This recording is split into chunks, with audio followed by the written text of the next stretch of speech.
जय हिंद साथियों, स्वागत है आप सभी का एक बार फिर से Kumar Gaurav current affair class notes में। जी हाँ दोस्तों, आप सभी के सामने आज मैं लेकर आया हूँ आपके फुल पत्ती वाले नोट्स जो आपके सभी कॉम्पिटेटिव एग्जाम की दृष्टि से बहुत ज़्यादा इंपॉर्टेंट रहने वाले हैं। तो पूरी क्लास को बहुत ही पेशेंस के साथ, बहुत ही ईमानदारी के साथ आपको लेनी है, क्योंकि आज की क्लास में मैं आपके लिए लेकर आया हूँ हिस्ट्री और एक पॉलिटी, इन दोनों के एक टॉपिक लेकर आया हूँ। यदि आपके इन टॉपिकों से परीक्षा में क्वेश्चन पूछे जाते हैं तो मैं वादा करता हूँ इस बात का, आपका क्वेश्चन बाहर नहीं जाएगा। तो आपको आज मैं करंट अफेयर के साथ साथ एक हिस्ट्री का टॉपिक और एक पॉलिटी का टॉपिक समझाने वाला हूँ, जिससे आपका पूरा का पूरा करंट अफेयर और हिस्ट्री और पॉलिटी का वो पूरा का पूरा पोर्शन कंप्लीट होने वाला है इसी वीडियो से। तो मुझे आशा है कि आप सभी लोग इस क्लास को पूरा देखेंगे, और आपको अगर वीडियो अच्छी लगे, पसंद आए, तो वीडियो को एक बार लाइक कर देना और दोस्तों के साथ शेयर जरूर कर देना, क्योंकि आज की वीडियो आपके लिए बहुत ज़्यादा इंपॉर्टेंट है। हिस्ट्री का एक टॉपिक पूरा क्लियर कराऊंगा और पॉलिटी का पूरा क्वेश्चन आपको बताने वाला हूं, जो आपकी सभी कॉम्पिटेटिव एग्जाम के लिए बहुत ज़्यादा इंपॉर्टेंट होगा। तो आप सभी को पेशेंस के साथ इस वीडियो को देखना है और उस सीरीज़ की तरफ हम जाएंगे जो आपके लिए बहुत ज़्यादा इंपॉर्टेंट होगी। तो आइए शुरुआत करते हैं पहले क्वेश्चन से। और पहला क्वेश्चन हमारा, विश्व ल्यूपस दिवस कब मनाते हैं? तो विश्व ल्यूपस दिवस सभी को याद रखना है 10 मई को मनाते हैं। स्व प्रतिरोधी बीमारी को ये रखता है और प्रतिरक्षा तंत्र को कंफ्यूज करता है। ठीक है, इसके लक्षण क्या हैं? तो बुखार, मुंह में छाले होना और थकान। ठीक है, ये इसके लक्षण हैं। आप सभी को इन पॉइंटों को याद रखना है। मित्रों, अगर हम बात करें कि हमने कल पढ़ा था टमाटर बुखार, ये टमाटर बुखार कहाँ पर था? तो 5 साल से कम उम्र के जो बच्चे हैं उनको होता था। इसमें मोटे दाने पड़ते थे और बुखार आता था। ऐसे बहुत सारे इसके लक्षण थे। ऐसे मंकी पॉक्स कहाँ पर आया था? तो इंग्लैंड में आया था। टीकाकरण सप्ताह कब मनाते हैं? तो 24 से 30 अप्रैल के मध्य टीकाकरण सप्ताह मनाते हैं, और 16 मार्च को टीकाकरण दिवस भी मनाते हैं। ये पॉइंट आपको याद रखना है। इसी के साथ साथ आपको ये पॉइंट मैं कुछ कराने वाला हूँ। जैसे टीबी दिवस कब मनाते हैं? 24 मार्च को। मलेरिया दिवस कब मनाते हैं? 25 अप्रैल को। कैंसर दिवस कब मनाते हैं? 4 फरवरी को। लीवर डे 19 अप्रैल को, और एड्स दिवस 1 दिसंबर को। विश्व तंबाकू निषेध दिवस 31 मई को मनाते हैं। तो ये कुछ इंपॉर्टेंट डेट है आपके लिए, इन चीज़ों को आप समझिए। ठीक है, और आशा करता हूं कि आप इस वीडियो को अगर पूरा देखेंगे तो पूरे जो क्रमानुसार मैं आपको समझाने की और पढ़ाने की कोशिश करता हूं वो चीज़ आपको समझ में भी आएगी। तो आइए देखते हैं अगला क्वेश्चन क्या है हमारा। ये है हमारा अगला टॉपिक, और इसमें मैं आपको पॉलिटी का एक टॉपिक है हमारा जो किससे संबंधित है? चुनाव आयोग से। किससे मित्रों? निर्वाचन आयोग या चुनाव आयोग से संबंधित है। तो इस टॉपिक को मैं आपको पूरा कराऊंगा, जो पॉलिटी के हिसाब से आपके लिए काफ़ी इंपॉर्टेंट है, और सभी जानकारी मैं इसमें देने वाला हूँ। तो आप इस चीज़ को देखना और समझना कि किस लेवल से मैं आपको आज पढ़ाने वाला हूँ। किसे मुख्य चुनाव आयुक्त बनाया गया है ना, या कौन नए मुख्य चुनाव आयुक्त बनने वाले हैं? तो अभी हम प्रेजेंट टाइम बात कर रहे हैं राजीव कुमार, जो इसके उपाध्यक्ष थे, है ना। अब क्या बनेंगे? मुख्य चुनाव आयुक्त बनेंगे। जैसा कि आपको बताया, निर्वाचन आयोग में एक अध्यक्ष होता है और 2 उपाध्यक्ष होते हैं।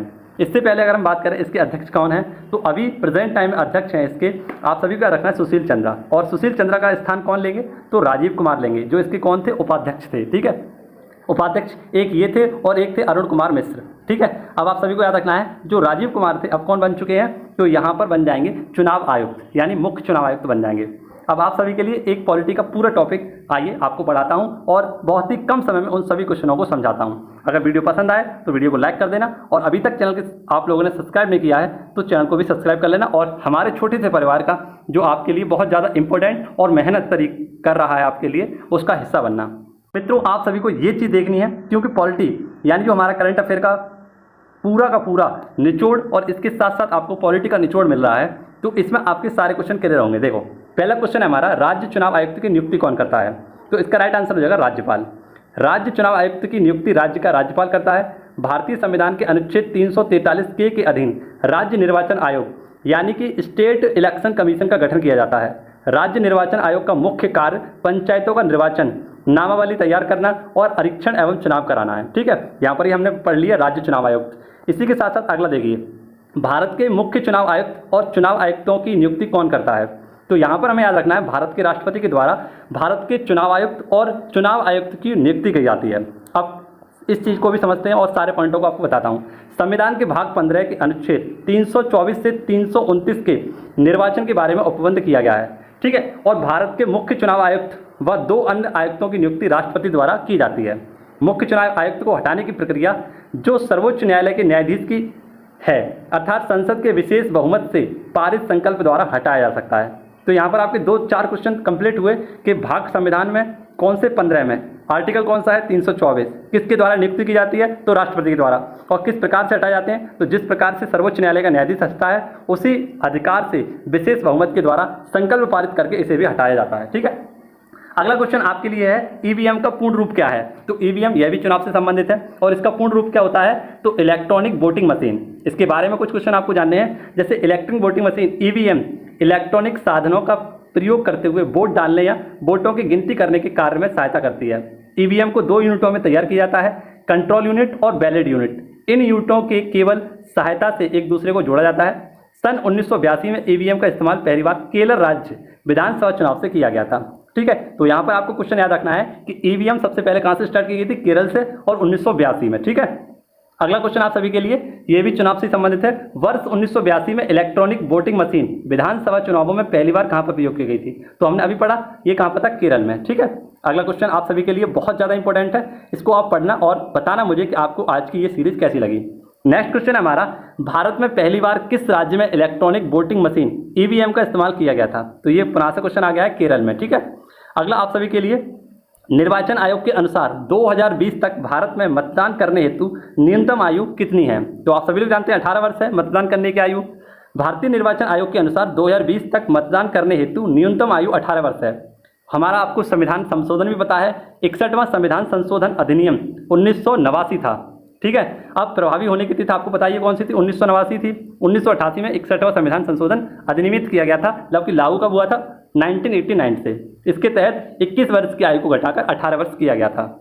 राष्ट्रीय मतदाता दिवस 25 जनवरी को मनाया जाता है और 25 जनवरी 1950 को स्वतंत्र भारत के पहले गणतंत्र दिवस की पूर्व संध्या पर निर्वाचन आयोग का अस्तित्व में लाया गया था। ठीक है, यहाँ पर एक और पॉइंट क्लियर हुआ आपका। बेहतरीन तरीके से आपको इन चीज़ों को जानना पड़ेगा, तभी आपका सिलेक्शन मजबूत हो सकता है, क्योंकि आप सभी लोग देख रहे हैं परीक्षा का लेवल किस रूप से बढ़ रहा है। इनमें से किस वर्ष के दौरान लोकसभा और राज्यसभा विधानसभा चुनावों के लिए मतदान की आयु किस वर्ष से घटाकर 18 वर्ष की गई थी। ठीक है, तो यहाँ पर हमारा राइट आंसर क्या हो जाएगा 1988, और जबकि इसे लागू कब किया था 1989 से। तो ये पॉइंट आपको याद रखना है यहाँ पर। अगला, भारत का प्रथम मुख्य चुनाव आयुक्त कौन थे, तो यहाँ पर आपके बहुत सारे क्वेश्चन क्लियर होने वाले मित्रों। आशा करता हूँ आप पूरी पेशेंस के साथ वीडियो देख रहे होंगे और इन चीज़ों को, इन पॉइंटों को समझने की कोशिश कर रहे होंगे। ठीक है, अगला क्वेश्चन हमने बताया आपको कि भारत के प्रथम चुनाव आयुक्त कौन थे, तो आप सभी को मालूम है सुकुमार सेन। भारत के प्रथम चुनाव आयुक्त सुकुमार सेन थे, जिनका कार्यकाल 21 मार्च 1950 से 19 दिसंबर 1958 तक था। वर्तमान में भारत के चुनाव आयुक्त सुशील चंद्रा 13 अप्रैल 2021 के पद पर आसीन हुए थे। अब आप सभी को रखना है कि हमने जो क्वेश्चन पढ़ा था वहाँ पर राजीव कुमार कुछ समय बाद होने वाले हैं। ठीक है, ये पॉइंट आप सभी लोग याद रखना, आपके लिए बहुत ज़्यादा इंपॉर्टेंट रहने वाले हैं। अगला क्वेश्चन, भारतीय चुनाव आयोग की स्थापना कब की गई थी, तो भारतीय चुनाव आयोग की स्थापना आप सभी लोग जानते हैं 25 जनवरी 1950 को की गई थी, और इसी दिन हम 25 जनवरी को क्या मनाते हैं, तो राष्ट्रीय मतदाता दिवस भी मनाते हैं। भारत का निर्वाचन आयोग एक स्थायी संवैधानिक निकाय है, जिसकी स्थापना 25 जनवरी 1950 को की गई थी। इसका उद्देश्य स्वतंत्र और निष्पक्ष चुनाव सुनिश्चित करना है। संविधान का अनुच्छेद 324, 329 तक चुनाव आयोग सदस्यों की शक्ति, कार्य, कार्यकाल, पात्रता आदि से संबंधित है। तो ये हमारे क्या थे, निर्वाचन आयोग से संबंधित कुछ स्पेशल क्वेश्चन थे आपके लिए, जो मैंने कहीं ना कहीं से आपके सामने प्रोवाइड कराए हैं। तो सारे के सारे क्वेश्चन कहीं ना कहीं पूछे गए हैं और इस पॉइंट को पढ़कर आपको काफ़ी खुशी हुई होगी। तो ये 5 मिनट का रिवीजन आपको पूरा निर्वाचन आयोग से संबंधित सभी क्वेश्चन कराने वाला है।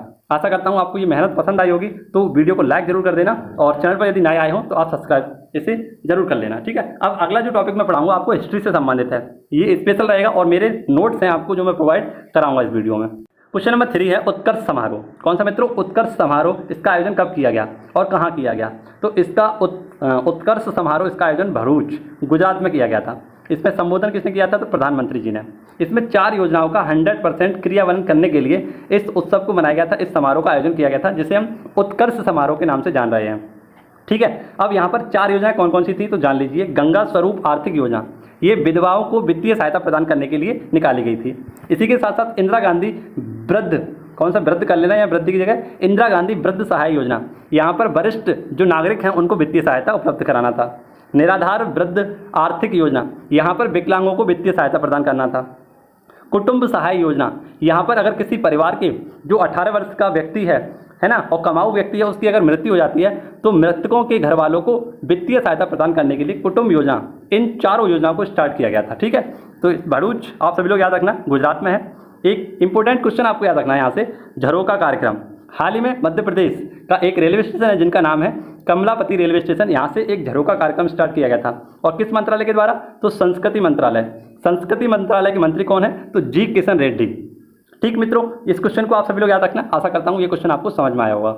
अगला क्वेश्चन आप सभी के सामने, और इसमें आपको कराऊंगा पुनः से प्रधानमंत्रियों की बरसात। आप सभी को मैंने कुछ समय पहले प्रधानमंत्री पढ़ाए थे, आज पुनः से आपका एक छोटा सा रिवीजन लगवाऊंगा सभी प्रधानमंत्री और राष्ट्रपति के जो हाल ही में फिलहाल में बने हैं। तो यहाँ से आपका 6 महीने का करंट अफेयर हूबहू कंप्लीट होने वाला है। क्वेश्चन है हमारा कि किसने श्रीलंका के प्रधानमंत्री पद की शपथ ली है? हाल ही में श्रीलंका के प्रधानमंत्री पद की शपथ ली है। आपको पता है कि प्रेजेंट टाइम में खाद्य आपातकाल और नेशनल इमरजेंसी के कारण कुछ समय पहले यहाँ के जो प्रधानमंत्री थे जिनका नाम था महिंद्रा राजपक्षे, इन्होंने अपने पद से इस्तीफा दे दिया था। लेकिन अभी इनके स्थान पर कुछ ही समय बाद दूसरे प्रधानमंत्री ने अपने पद की शपथ ली है और ये बने हैं रनिल विक्रमसिंघे। कौन मित्रों? रनिल विक्रमसिंघे। आप सभी को याद रखना है श्रीलंका के नए प्रधानमंत्री होंगे। ठीक है, इनकी पार्टी का नाम है यूनाइटेड नेशन पार्टी। ठीक है, अब यहाँ पर आपको याद रखना है कि राष्ट्रपति पर क्या कर दिया गया है? अविश्वास प्रस्ताव पारित कर दिया गया है। क्यों किया गया है? तो राष्ट्रीय आपातकाल, नेशनल इमरजेंसी, दिवालियापन होने के कारण और कर्जदान लोन ट्रैप के कारण ये सारी बातें की गई हैं। और 17 मई को यहाँ पर राष्ट्रपति गोटाबाया राजपक्षे पर अविश्वास प्रस्ताव भी लाया जाएगा। ठीक है, हाल ही में आपको पता है पाकिस्तान के पूर्व प्रधानमंत्री इमरान खान पर भी अविश्वास प्रस्ताव लाया गया था और ये पहले ऐसे प्रधानमंत्री थे जिनको अविश्वास प्रस्ताव से हटाया गया था। ठीक है, और नए प्रधानमंत्री आपको बताइए कौन बन चुके हैं पाकिस्तान के? तो शहबाज शरीफ। अब आप सभी के लिए बेहतरीन से इंपॉर्टेंट सीरीज जो आपको मैं कराऊंगा पुनः से प्रधानमंत्रियों की बरसात। यहाँ पर सभी हम प्रधानमंत्री पढ़ेंगे जो नए प्रधानमंत्री बने प्रेजेंट टाइम में। देखिए मित्रों, उज्बेकिस्तान के राष्ट्रपति कौन है? तो हाल ही में उज्बेकिस्तान के नए राष्ट्रपति बने थे शौकत मिर्जियोयेव। ये पुनः से बने थे और उज्बेकिस्तान की राजधानी हमें पता है ताशकंद है। यहीं पर 1966 में आपको बताया कौन गए थे? तो लाल बहादुर शास्त्री। तो यहाँ पर इनकी मृत्यु हो चुकी थी और 1966 में ही उन्हें मरणोपरांत सबसे पहले भारत रत्न से सम्मानित किया गया था लाल बहादुर शास्त्री जी को। अब यहाँ पर आप सभी को ये पॉइंट याद रखना था। अब देखते हैं प्रधानमंत्रियों की बरसात। तो इटली के प्रधानमंत्री कौन है? मारियो दागरी। हैती के प्रधानमंत्री कौन है? Joseph youth. नेपाल के शेर बहादुर देवुआ। इजराइल के नेफ्ताली बेनेट। जापान के फूमियो किस्दा। नीदरलैंड के हैं मार्क रुटे। सूरीनाम के प्रधानमंत्री हैं चंद्रिका प्रसाद संतोगी और सूडान के हैं अब्दुल्ला हमदोक। अफगानिस्तान के कौन है? तो मुल्ला मोहम्मद हसन, है ना। जामीबिया के होकेडो होचिलेमा। मोरक्को के प्रधानमंत्री कौन है? यहाँ पर आपको याद रखना है अजवीज अचनोक। और ईरान के इब्राहिम रईसी। लेबनान के नजीब जकाती। इथोपिया के अबी अहमद अली जिन्हें 2019 का नोबेल पुरस्कार जो शांति का नोबेल पुरस्कार था उससे सम्मानित किया गया था। एस्टोनिया की पहली महिला प्रधानमंत्री कौन है? तो काजा कलास। और चेक गणराज्य के प्रधानमंत्री कौन है? तो पीटर फ्याला। पीटर फ्याला। ये पॉइंट आप सभी लोग याद रखेंगे। आशा करता हूँ आपको ये चीज़ें समझ आ रही होंगी और इन चीज़ों को आप सभी लोग अच्छे तरीके से बेहद ढंग से और ईमानदारी के साथ पढ़ रहे होंगे। अगला क्वेश्चन जो मैं आपको दिखा रहा हूँ इसमें आपको हिस्ट्री का एक टॉपिक कराने वाला हूँ। पूरा क्या मित्रों? हिस्ट्री का एक टॉपिक क्लियर होगा यहाँ से। इसको आप जरूर देखें और आशा करता हूँ आप इसे पूरा नोट डाउन भी करेंगे और इसे समझने की कोशिश करेंगे। यहाँ से आपके सारे क्वेश्चन कंप्लीट हो जाएंगे अगर कहीं से भी बनते हैं। किस राज्य में स्थित राखीगढ़ी 5000 साल पुराना आभूषण बनाने वाली फैक्ट्री की खोज की है? तो हाल ही में आपको बताया हिसार। हिसार कहाँ पर है? हमारा हरियाणा में। और हरियाणा में हिसार में ही एक स्थान है जिसका नाम है राखीगढ़ी। ठीक है, राखीगढ़ी में हाल ही में आभूषण बनाने वाली फैक्ट्री जो कितनी पुरानी? लगभग 5000 साल पुरानी है, इसकी खोज की गई है। यहाँ पर तांबे और सोने के आभूषण की फैक्ट्री की खोज की गई है जो हमें पुरानी चीज़ों की याद दिलाती है। राखीगढ़ी घग्गर नदी के किनारे हिसार में स्थित है। ठीक है, ये पॉइंट आप सभी को याद रखना है। अब हिस्ट्री का एक टॉपिक आप पढ़ने के लिए तैयार रहिए और ये हिस्ट्री का टॉपिक आपको नंबर दिलाएगा। देखिए मित्रों, इस क्वेश्चन में आपको कराने वाला हूँ हड़प्पा सभ्यता के प्रमुख स्थल, है ना।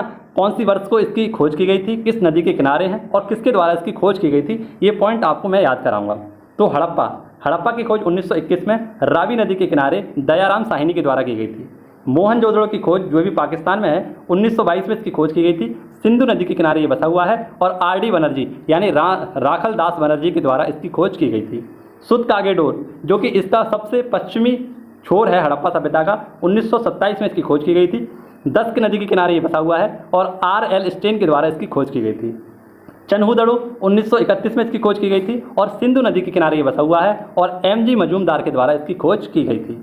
अगला आप सभी के लिए रोपड़ कहाँ पर है? पंजाब में है और 1953 में इसकी खोज की गई थी। सतलज नदी के किनारे ये बसा हुआ है और वाई.डी. शर्मा के द्वारा इसकी खोज की गई थी। कालीबंगा आप सभी को याद रखना है, राजस्थान है और 1953 में ही इसकी खोज की गई थी। घग्गर नदी के किनारे ये बसा हुआ है और अमलामन नंद घोष के द्वारा इसकी खोज की गई थी। लोथल एकमात्र बंदरगाह जहाँ पर था हड़प्पाकालीन, गुजरात में है ये और 1955-57 के बीच इसकी खोज की गई थी। भोगवा नदी के किनारे ये बसा हुआ है और R.V. राव के द्वारा इसकी खोज की गई थी। बनावली आपको याद रखना है, और इसी के साथ राखीगढ़ी, ये दोनों कहाँ पर है, हरियाणा में है। और 1973 में इसकी खोज सरस्वती नदी के किनारे की गई थी। ठीक है, तो ये कुछ पॉइंट थे आप सभी के लिए जो आपको याद रखने हैं। आशा करता हूँ आपको ये पॉइंट पसंद आए होंगे और मेहनत मेरी आपको पसंद आई होगी जो मैं आपको बीच लेकर आया हूँ। अगले क्वेश्चन की ओर बढ़ेंगे। करंट अफेयर के साथ साथ आपका हिस्ट्री, ज्योग्राफी, पॉलिटी सारी चीज़ मैं कंप्लीट कराऊंगा धीरे धीरे, तो ये पॉइंट आप सभी को याद रखने हैं। अगला क्वेश्चन आपकी स्क्रीन पर है पीएम वाणी। कौन सी मित्रों? पीएम वाणी। और इसमें एक क्या है, इसकी फुल फॉर्म क्या है वाणी की? तो वाईफाई एक्सेस नेटवर्क इंटरफेस।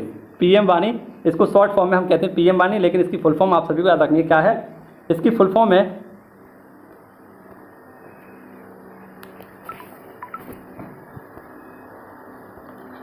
आप सभी को याद रखनी है क्या है, तो वाईफाई एक्सेस नेटवर्क इंटरफेस। ठीक है, हाल ही में ये किससे संबंधित है? तो वाईफाई से संबंधित है।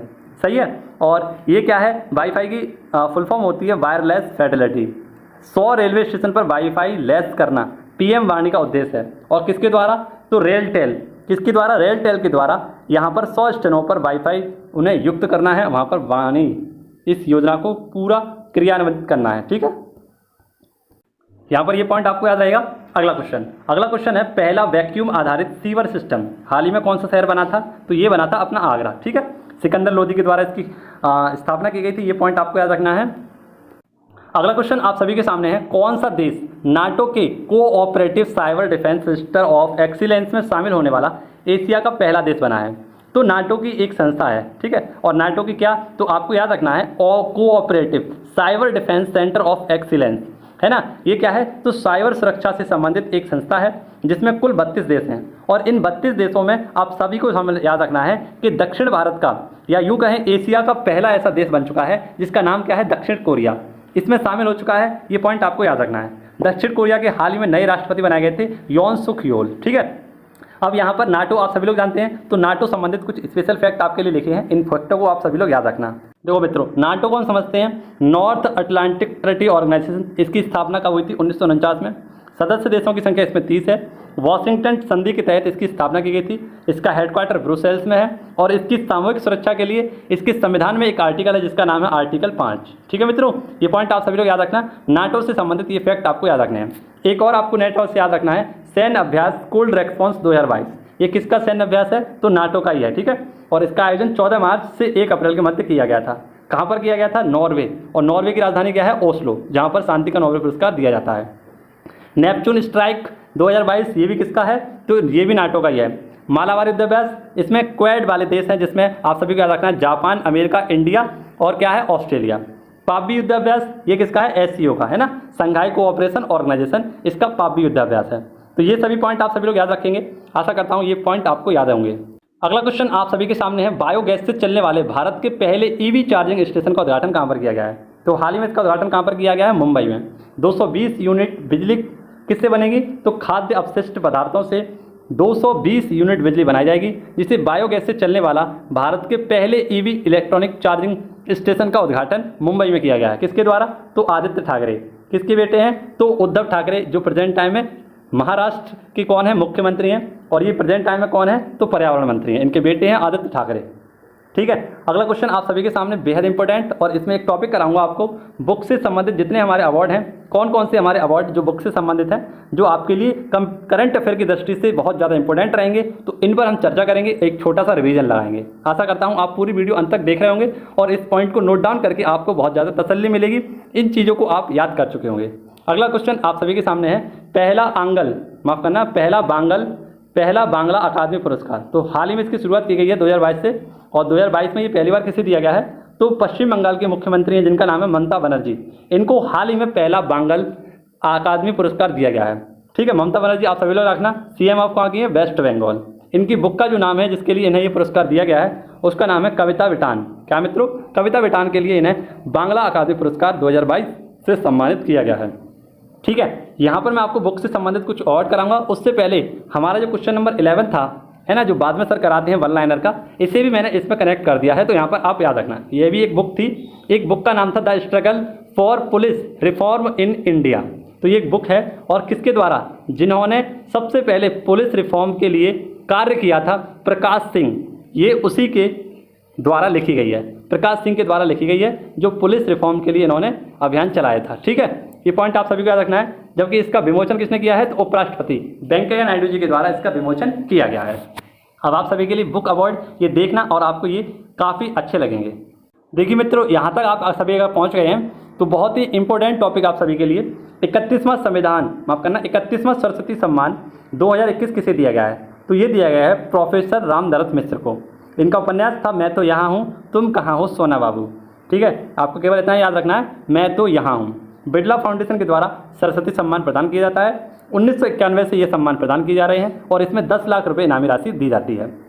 ठीक है, इसी प्रकार से आपको याद रखना है कि 30वां सरस्वती सम्मान किसे दिया गया था 2020 का, तो शरण कुमार लिम्बाले। और किसके लिए, तो सनातन धर्म के लिए। मैंने आपको बताया कैसे याद रखेंगे, सा फॉर सरस्वती सम्मान, सा फॉर शरण कुमार लिम्बाले और सा फॉर सनातन धर्म के लिए। 30वां व्यास सम्मान किसे दिया गया था, तो शरद पगारे को पाटलिपुत्र की सामग्री के लिए। अगला आपके लिए है मैन बुकर पुरस्कार 2020, तो किसे दिया गया था, डगलस स्टुअर्ट और इनकी बुक का नाम था सगी वैन। मैन बुकर पुरस्कार 2021 किसे दिया गया था, तो डेमन गलगट और किसके लिए, द प्रॉमिस के लिए। नेक्स्ट अंतर्राष्ट्रीय मैन बुकर पुरस्कार 2020 किसे दिया गया था, तो मारिके लुकास रुजनेवेल्ट को और किसके लिए, द डिस्कम्फर्ट ऑफ इवनिंग, इस बुक के लिए अंतर्राष्ट्रीय मैन बुकर पुरस्कार दिया गया था। नेक्स्ट अंतर्राष्ट्रीय मैन बुकर पुरस्कार 2021 किसे दिया गया है, तो डेविड दायोब को दिया गया है और इनका फेमस उपन्यास है at night all bread is black. ठीक है, असम वैभव जो कि असम का सर्वोच्च नागरिक सम्मान है, किसे दिया गया था, रतन टाटा को। किसे दिया गया था, रतन टाटा को। ठीक है मित्रों, तो ये आपके लिए कुछ इंपॉर्टेंट फैक्ट थे जो मैंने आपको इस क्वेश्चन से समझाने की कोशिश की है। आशा करता हूँ आपका करंट अफेयर और स्टैटिक जीके बहुत मजबूत हो रहा होगा अगर आप इस चैनल के साथ ईमानदारी के साथ जुड़े हुए हैं और इन क्लासों को पूरा देखते हैं। अगला क्वेश्चन आपके सामने है, ऑपरेशन दूधी के जीवित सैनिकों को सम्मानित किया है। तो ऑपरेशन दूधी ये 1991 में 3 मई को चला था, यानी 3 मई 1991 को ऑपरेशन दूधी चला था और इसमें जम्मू कश्मीर में क्या किया गया था, आतंक विरोध यानी आतंकवाद का विरोध किया गया था और आतंकवादियों को मारा भी गया था। और यहाँ पर 72 आतंकवादियों को क्या कर दिया, नस्ते-नाबूद और उनकी खोपड़ी में छेद कर दिया। किसके द्वारा, तो आप सभी को याद रखना है, असम राइफल के द्वारा। असम राइफल को ही हम क्या कहते हैं, पूर्वोत्तर का प्रहरी कहते हैं। इसे हम कच्छार लेवी के नाम से भी जानते हैं। इसका हेडक्वार्टर कहाँ पर है, शिलोंग मेघालय में। इसकी स्थापना 1935 में, माफ करना 1835 में की गई थी। और ऑपरेशन दूधी के तहत जितने भी हमारे सैनिक मारे गए थे, है ना, उनकी याद में, और जो हमारे सैनिक जीवित रह गए थे उन सभी के लिए क्या किया गया है, सम्मानित किया गया है। तो किसके द्वारा, असम राइफल के द्वारा। असम राइफल से संबंधित सारे फैक्ट मैंने आपको बता दिए हैं। ठीक है, और इसके हेड कौन है प्रेजेंट टाइम में, तो प्रदीप चंद्र नैयर हैं। ठीक है, ये पॉइंट आप सभी लोग याद रखना। असम राइफल के ये फैक्ट आपको बहुत ज़्यादा इंपॉर्टेंट रहने वाले हैं, सभी परीक्षाओं में ये फैक्ट पूछे भी जाते हैं। ऑपरेशन ऑल आउट, यह भी operation all out Jammu Kashmir में आतंकवाद का विरोध करने के लिए चलाया गया था, है ना। ये पॉइंट आप सभी को याद रखना है, ऑपरेशन ऑल आउट। आज का सवाल आपकी स्क्रीन पर है, इसका आंसर आप सभी लोग करना। और पूछा गया है, हाल ही में भूटान और सिंगापुर के बाद किस देश में भीम यूपीआई से भुगतान की स्वीकृति मिली है ना। हाल ही में भूटान और सिंगापुर के बाद किसने भीम यूपीआई को अपने देश में मंजूरी दी है, इसका आंसर आपको कमेंट बॉक्स में देना है। बेहद सरल और बेहद इंपॉर्टेंट क्वेश्चन आप सभी के सामने आज मैं लेकर आया हूँ। इससे संबंधित कुछ और जानकारी अगर आप कमेंट बॉक्स में लिख सकते हैं तो आपकी बहुत अच्छी ये जानकारी होगी जो आपको याद हो जाएंगे। आशा करता हूँ आपको पूरी वीडियो अच्छी लगी होगी और जो मैंने आपको 2 टॉपिक कराए थे, पॉलिटी का और एक हिस्ट्री का, ये आपको पूरा समझ में भी आया होगा। ठीक है, तो इसी प्रकार से मैं आपको सारी चीज़ें कंप्लीट कराने वाला हूँ। करंट अफेयर के क्वेश्चन तो मैं आपको कराऊंगा ही, जो कुमार गौरव सर कराते हैं उनको एक्सप्लेन कराऊंगा शॉर्ट रूप में, और आपकी स्टैटिक जीके को और ज़्यादा मजबूत करूँगा। ठीक है मित्रों, तो यहीं पर आप सभी को इतना याद रखना है कि सारी चीज़ों को रिलेट करके अपने पास रखना है और बहुत मजबूत तरीके से अपनी तैयारी को जारी रखना है। मैं आपसे ज़्यादा नहीं कहूँगा, अब मैं इतना ही कहूँगा कि अगर आप वीडियो देखते हैं तो 20 मिनट का 25 मिनट का रिवीजन वीडियो आप अवश्य देखें और परीक्षा से पहले इस वीडियो को अवश्य देख कर जाना, जिससे कि आपको और ज़्यादा अच्छा लगे। क्योंकि जिस प्रकार से मैं मेहनत कर रहा हूँ, क्योंकि मेरे पास असुविधाएँ हैं, उसके बावजूद मैं आपको एक वीडियो देखकर सारी चीज़ों को करेक्ट करके आपके सामने भेज देता हूँ। ठीक है, हालांकि मेरे पास लिखने का, पढ़ाने के अलावा और भी सारे काम हैं, लेकिन मैं कभी ना कभी आपको इस वीडियो को प्रदान कर ही देता हूं। रात के 12 बजे तक, 2 बजे तक, 3 बजे तक ये वीडियो आपके सामने प्रीमियम हो जाती है। ठीक है, तो आप सभी लोग इस चीज़ को याद रखें और इस वीडियो से आप दिल से जुड़ें, क्योंकि मैं मेहनत कर रहा हूँ आप सभी के लिए बहुत ज़्यादा। इस वक्त मेरे थोड़े एग्ज़ाम भी चल रहे हैं, तो उस चक्कर में थोड़ा आपको अच्छे और बेहतर तरीके से शायद वीडियो ना दे पा रहा हूँ, फिर भी आप थोड़ा इसमें वो करना, कॉम्प्रोमाइज़ करना थोड़ा सा और मेरा साथ देना। इसी के साथ आप सभी से विदा चाहूँगा। मिलेंगे आप सभी से अगली वीडियो में। कमेंट करके इसका आंसर जरूर देना और जो भी आपके दिल में क्वेश्चन हो तो वो हमारे लाइव चैट में आप पूछ लिया करें, उसको क्लियर कर लिया करें। ठीक है, धन्यवाद। जय हिंद, जय भारत, वंदे मातरम, भारत माता की जय।